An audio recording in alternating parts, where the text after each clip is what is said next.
Alright, welcome to our second workout where we're really gonna focus on moving between E minor and C major. And it'd be great if you already know these chords so we can just dive right into working on them, but if not, maybe you'll learn them on the fly. Alright, we're gonna start with E minor and we're gonna play it in 1, 2, 3, 4, and we're gonna strum every 4 beats. 4, 1, 2, 3, 4, and again. We're just getting a feel for the chord. Do your best to have everything ring out, just like this, but you might find it's not totally ringing out clearly yet.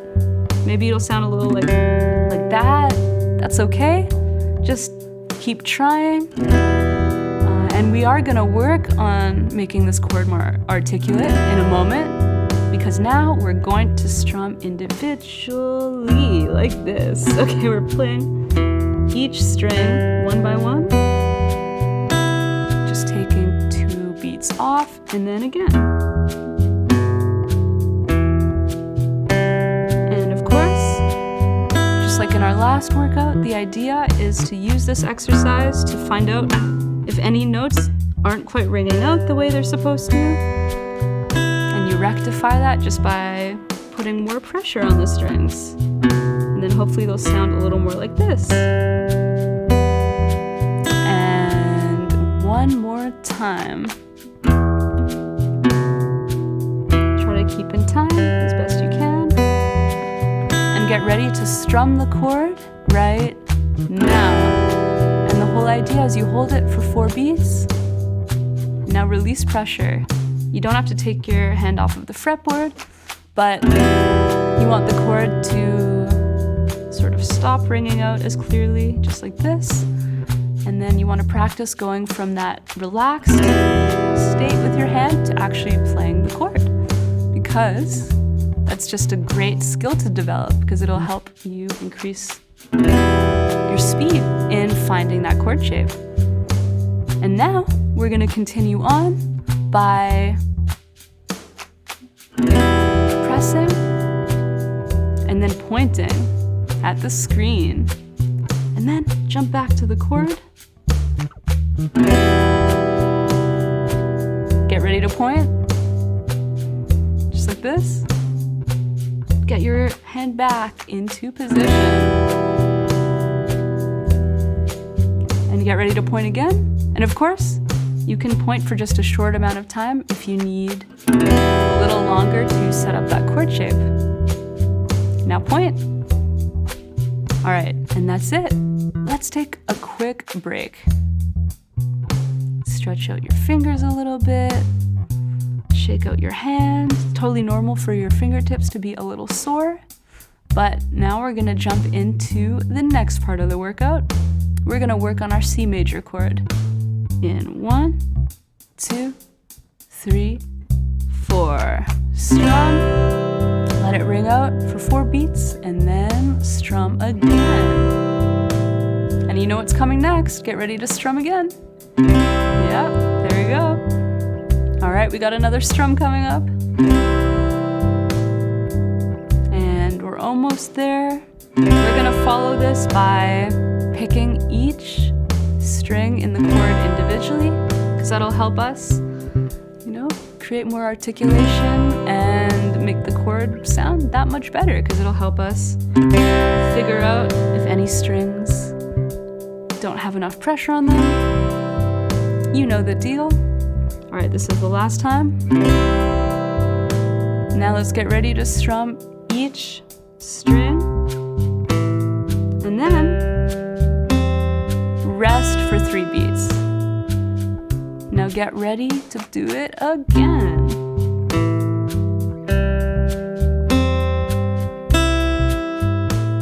All right, we're doing it a few more times. You might find that your fretting hand is a little sore at this point. I know mine is. But don't worry, we have a little bit of a break coming up next, because we're gonna do our press and release exercise. And I just strummed the wrong strings there. That's totally okay. You might find that you're doing the same thing too. just take a quick break and let's get ready to jump back in to the chord 4. 1, 2, 3, 4, and release. Hopefully that'll give your hands a little bit of a break. Get ready to strum the chord again. And release. Now you could take things a step further. You could try taking your hands off a little further like this if you want to challenge yourself. But either way, the idea is to play the chord and then release pressure, because then you have to go from this position to actually playing the chord and finding that shape again, which is challenging. But now we're going to make things crazy. We're going to point at the screen, just like that. All right. Now play the chord again and get ready to point. And then move your hand back into position so that you land on the downbeat and you can strum that chord on time. Now point. Now get ready to play the chord again, just like this. And this is our last time. Let's point one more time at the screen. And now get ready to take a quick break. All right, so your fingertips might be starting to kill you by now. I'm sorry. I think you'll find your fingers hurt a little bit less every time you do this workout because you'll build that finger strength, especially if you do it consistently. All right, now we're gonna move between our two chords, E minor and C. Are you ready? E minor, 2, 3, 4. Now we're holding it for 2 bars. Now start thinking ahead to C major. You could even start moving your hands so that you land there on time. Here we go. Start thinking ahead to what fingers need to move where to get E minor. And of course do the same thing now, thinking ahead to C major. I'm already thinking about how my ring finger needs to move to the 3rd fret of the A string, and your middle finger ends up moving down a string. So it's helpful to think about, what chords share fingers so that you know that these fingers need to move like this to get to your next chord.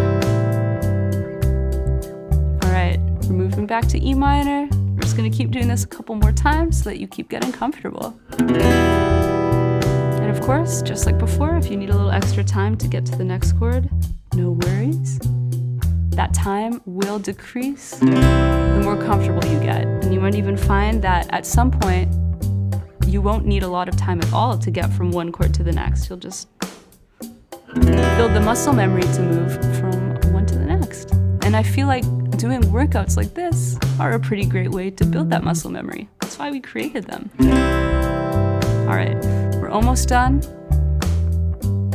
This is our last time starting on E minor. All right, now after we move to C major, we're gonna keep playing this chord change, but we are going to change chords every 1 bar, every 4 beats. So it's gonna become a little bit more challenging. Are you ready? Here comes E minor for 4 beats. 1, 2, 3, get ready to move to C major. And back to E minor. We're moving back to C major now. And of course, if you need to take a second to rest your fingers, that's totally okay. Just come back in when you're ready.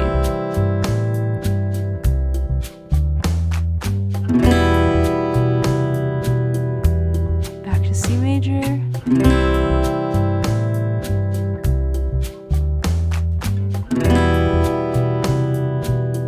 Just gonna do this a couple more times. It's repetitive, but that is the point. Through this repetition, you'll start building that muscle memory. And of course, you can come back to this workout as many times as you need to. It's totally okay if it doesn't sound perfect the first time you try this. If it sounds a little more like this, that's okay, Everyone's been there. It takes a while to get to a point where you can move fluidly between chords and have them sounding good. It's really challenging. So just by doing this workout, you're already doing something great for your playing. All right, now we're gonna keep going. This is our last time, but we're going to hold each chord for only 2 beats. It's about to get really challenging. 2, move to C major, and back to E minor. Now back to C major.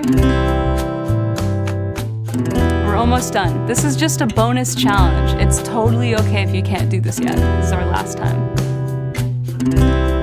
And we are done. All right, there was workout 2, working on E minor and C major. I do hope this was challenging for you, and I hope that you come back to this workout as many times as you need to keep working on those chord changes and keep practicing. I'll see you in the next workout.